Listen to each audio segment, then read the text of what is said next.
ನಮಸ್ಕಾರ, ನಾನು ಶಂಕರ್ ಹೆಗಡೆ.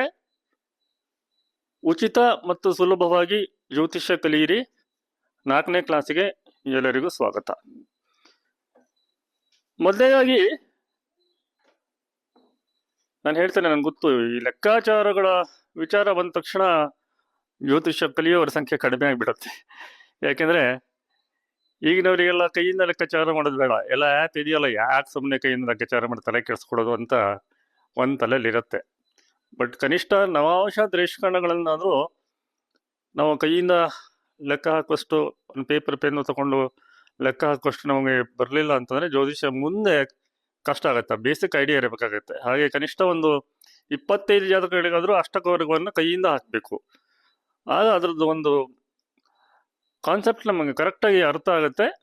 ಮುಂದೆ ಯಾವುದನ್ನು ಎಷ್ಟು ಹೇಗೆ ಯೂಸ್ ಮಾಡಬೇಕು ಹೇಳಿ ನಮಗೆ ಚೆನ್ನಾಗಿ ಅರ್ಥ ಆಗುತ್ತೆ. ಆದರೂ ಒಂದು ಸ್ವಲ್ಪ ಮಟ್ಟಿಗೆ ಲೆಕ್ಕಾಚಾರವನ್ನು ಹೇಳಲೇಬೇಕಾಗುತ್ತೆ. ಹಳೆ ಕಾಲದ ಪಂಚಾಂಗ ಮತ್ತು ಈಗಿನ ಕಾಲದ ಆ್ಯಪ್, ಸಾಮಾನ್ಯವಾಗಿ ಸಾಫ್ಟ್ವೇರ್ ಯೂಸ್ ಮಾಡೋರು ಕಡಿಮೆ. ನಾವೆಲ್ಲ ಪ್ರೊಫೆಷನ್ಸ್ ಎಲ್ಲ ಇದನ್ನು ಆ್ಯಪನ್ನು ಯೂಸ್ ಮಾಡಲ್ಲ. ಸಾಧಾರಣ 70-80% ಆ್ಯಪ್ಗಳಲ್ಲಿ ವರ್ಗ ಕುಂಡ್ಲಿಗಳು, ಇನ್ನು KB ಸಿಸ್ಟಮ್ಗೆ ಹೋದರೆ ಸಬ್ ಲಾಟ್ಸ್ಗಳೆಲ್ಲ ತಪ್ಪು ಬರ್ತವೆ. ಅಷ್ಟು ಸುಲಭ ಅಲ್ಲ ಆ್ಯಪ್ಗಳನ್ನು ಯೂಸ್ ಮಾಡುವಂಥದ್ದು. ನಿಮಗೆ ಗೊತ್ತಿರೋದಿಲ್ಲ ಸರಿಯೋ ತಪ್ಪು ಅಂತ. ಯಾವ ಆ್ಯಪನ್ನು ಯೂಸ್ ಮಾಡಬೇಕು ಅಂತಂದರೆ, ನಾನಿಲ್ಲಿ ಏನು ಪರಾಶರ ಲೈಟಿನ ಜಾತಕಗಳನ್ನು ಹಾಕ್ತೀನಲ್ವಾ, ಅದರಲ್ಲಿ ಲಗ್ನದ ಡಿಗ್ರಿ, ಮಿನಿಟ್ಸು, ಸೆಕೆಂಡ್ಸನ್ನು ನೋಡ್ಕೊಳ್ಳಿ. ನಿಮ್ಮ ಆ್ಯಪಲ್ಲಿ ಅದೇ ಜಾತಕಗಳನ್ನು ಹಾಕಿ ಲಗ್ನದ ಡಿಗ್ರಿ, ಮಿನಿಟ್ಸು, ಸೆಕೆಂಡ್ಸ್ಗಳು ಸೇಮ್ ಬಂದರೆ ಆ ಆ್ಯಪ್ ಚೆನ್ನಾಗಿದೆ ಅಂತ ಅರ್ಥ. ಅದನ್ನು ಯೂಸ್ ಮಾಡ್ಬೋದು ನೀವು. ಅದನ್ನು ನೋಡ್ಕೊಳ್ಳಿ. ಆಮೇಲೆ ಮುಂದೆ ಬರ್ತೀನಿ ವರ್ಗ ಕುಂಡ್ಲಿಗಳಿಗೆ. ಷಷ್ಠಾಂಶಕ್ಕೆ ಬಂದಾಗ ನಾನು ಕೊಟ್ಟ ಜಾತಕಗಳಲ್ಲಿ ಷಷ್ಠಾಂಶ ಲಗ್ನ ಸೇಮ್ ಬಂತು ನಿಮ್ಮ ಆ್ಯಪಲ್ಲಿ ಅಂತಂದರೆ ಅದು ಚೆನ್ನಾಗಿದೆ. ಇನ್ನು ಹಳೆ ಕಾಲದ ಪಂಚಾಂಗಗಳು, ಅವುಗಳಲ್ಲಿ ಪ್ರಾದೇಶಿಕ ಪಂಚಾಂಗಗಳೇ ಹೆಚ್ಚಿರ್ತಾ ಇದ್ವು. ಕೆಲವೊಬ್ಬರು ಅವರವರದೇ ಆದಂಥ ಮೆಥಡ್ಸ್ಗಳನ್ನು ಯೂಸ್ ಮಾಡ್ತಾ ಇದ್ರು. ಕೆಲವೊಬ್ಬರು ದೃಗ್ಗಣಿತ ಯೂಸ್ ಮಾಡ್ತಾ ಇದ್ರೆ, ಈ ತಮಿಳ್ನಾಡಿನೆಲ್ಲ ವಾಕ್ಯ ಪಂಚಾಂಗ ಅಂತ.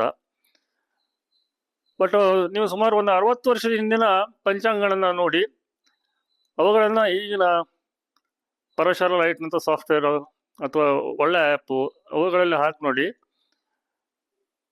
ಚಂದ್ರನ ಡಿಗ್ರಿ, ಮಿನಿಟ್ಸ್ನವರೆಗೆ ಸರಿ ಬರ್ತಾ ಇತ್ತು.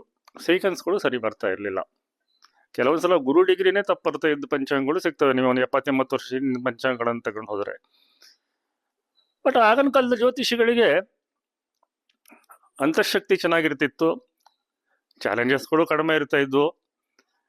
ಹಳೆ ಕಾಲದಲ್ಲಿ ಎಜುಕೇಷನ್ ಚೆನ್ನಾಗಾಗತ್ತೆ, ಇಲ್ಲೂ ಅಷ್ಟೇ ಹೇಳಿದ್ರೆ ಸಾಕಾಗ್ತಿತ್ತು. ಈಗ ಇಂಜಿನಿಯರಿಂಗಲ್ಲಿ ಯಾವ ಫೀಲ್ಡ್ ಒಳ್ಳೆಯದು, ಮೆಡಿಕಲ್ ಫೀಲ್ಡಲ್ಲಿ PGಗೆ ಯಾವ ಕೋರ್ಸ್ ತೊಗೊಳ್ಬೇಕು, ಇದನ್ನೆಲ್ಲ ನಾವು ಪ್ರಾಕ್ಟೀಸ್ ಮಾಡಿ ಹೇಳಬೇಕಾಗತ್ತೆ. ಚಾಲೆಂಜ್ ಅಷ್ಟೇ ಇವೆ ನಮಗೆ. ಬಟ್ ಇಂಟರ್ನೆಟ್ ಟೈಮಿಂಗ್ಸು ಇವೆ. ಷಷ್ಠಾಂಶದವರೆಗೆ ಈಸಿಯಾಗಿ ಹೋಗ್ಬೋದು. ಈಗಿನ ಮಕ್ಕಳಿಗೆಲ್ಲ ನರ್ಸ್ಗಳು, ಹಾಸ್ಪಿಟಲ್ ಇರುವಂಥವ್ರು ಇಂಟರ್ನೆಟ್ ಟೈಮಿಂಗ್ಸನ್ನು ಕೊಟ್ಬಿಡ್ತಾರೆ, ತಕ್ಷಣ ವಾಚೆಲ್ಲ ಇರುತ್ತೆ. ಇದು ಆಗಿನ ಕಾಲದ ಬ್ಯೂಟಿ ಕೂಡ. ಅದ್ರ ಕೆಲವೊಂದು ಗಣಿತಗಳನ್ನು ನೀವು ತಿಳಿದಿಟ್ಕೊಳ್ಳೇಬೇಕು. ಒಂದು ದಿನಕ್ಕೆ 60 ಘಟಿ. ನಮ್ಮ ಹಳಬರ ಕೆಲವೊಂದು ಸಿಸ್ಟಮು ಗ್ರೇಟ್ ಅನ್ಸುತ್ತೆ. ಈಗ ನಾವು ಒಂದು ದಿನಕ್ಕೆ 24 ಗಂಟೆ ಅಂತ ತಗೊಳ್ತೇವೆ. ಬಟ್ ಪಟೋಡಿಯಾಜಿ ಅಂತವ್ರು ಹೇಳುವಂಗೆ, ರಾಮಾನುಜಂ ಅಂತ ಗ್ರೇಟ್ ಮ್ಯಾಥಮೆಟಿಷಿಯನ್ಸ್ ಹೇಳುವಂತೆ ಒಂದು ದಿನಕ್ಕೆ 60 ಗಂಟೆನೇ ಹೆಚ್ಚು ಸೂಕ್ತವಾಗಿತ್ತಂತೆ.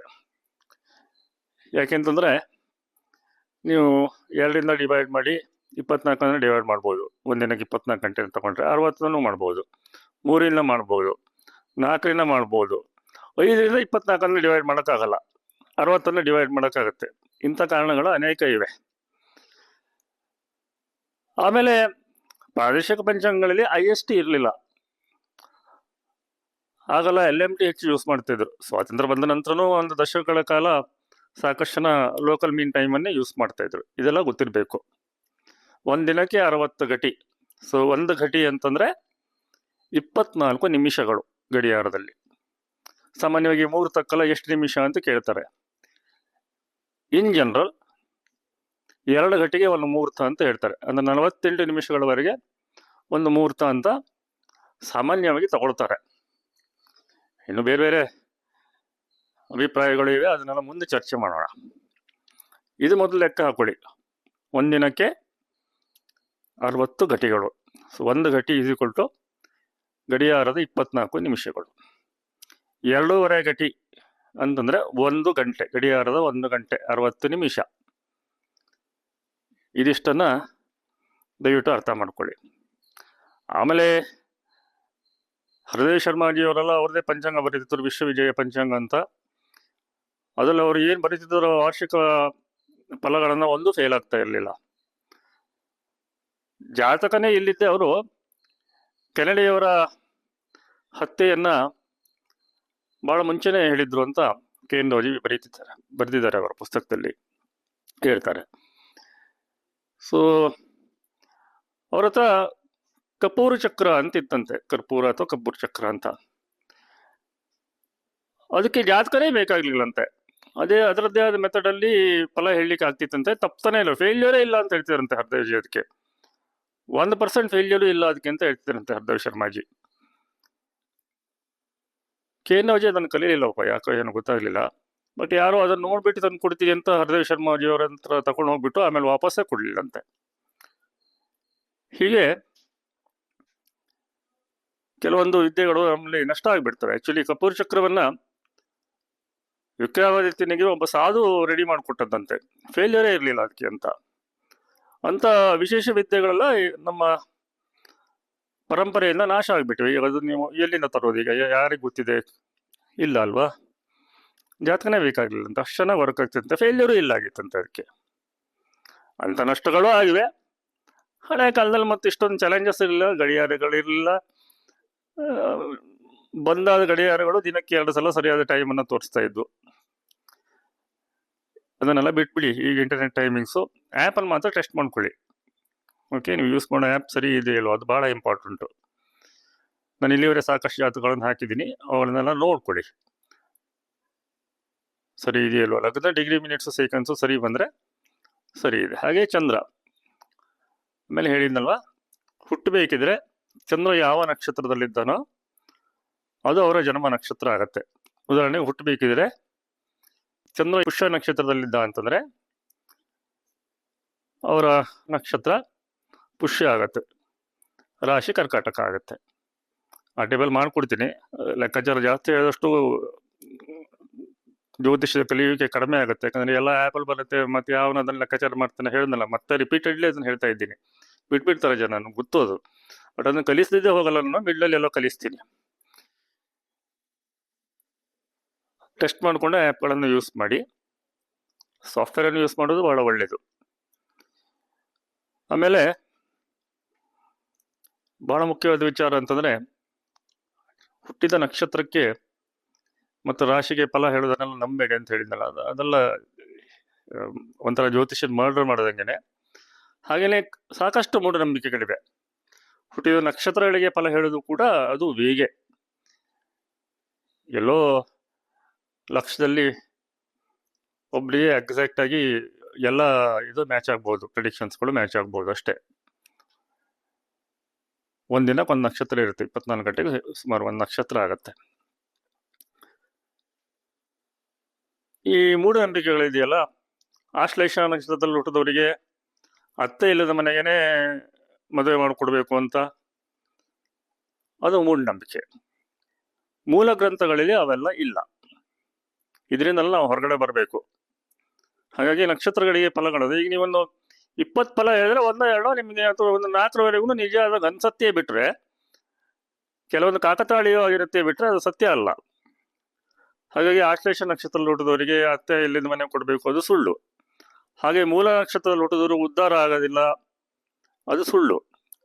ಮುಖೇಶ್ ಅಂಬಾನಿಯವರದು ಮೂಲ ನಕ್ಷತ್ರ. ಮುಖೇಶ್ ಅಂಬಾನಿಯವರ 3 ಜನ ಪರ್ಸನ್ ಅಸ್ಟ್ರಾಲಜರ್ಸಲ್ಲಿ ನಾನು ಒಬ್ಬ. ಬಟ್ ಇಂಡೈರೆಕ್ಟ್ ಆಗಿ ನನ್ನ ಪ್ರಿಡಿಕ್ಷನ್ ಅವರಿಗೆ ಬೇರೆಯವ್ರ ಮೂಲಕ ಹೋಗುತ್ತೆ. ಸೊ ಇನ್ನು ನಕ್ಷತ್ರಗಳ ಪಾದಗಳ ಬಗ್ಗೆ ನಾನು ಮಾತಾಡಬೇಕು. ಒಂದು ನಕ್ಷತ್ರಕ್ಕೆ 4 ಪಾದಗಳು.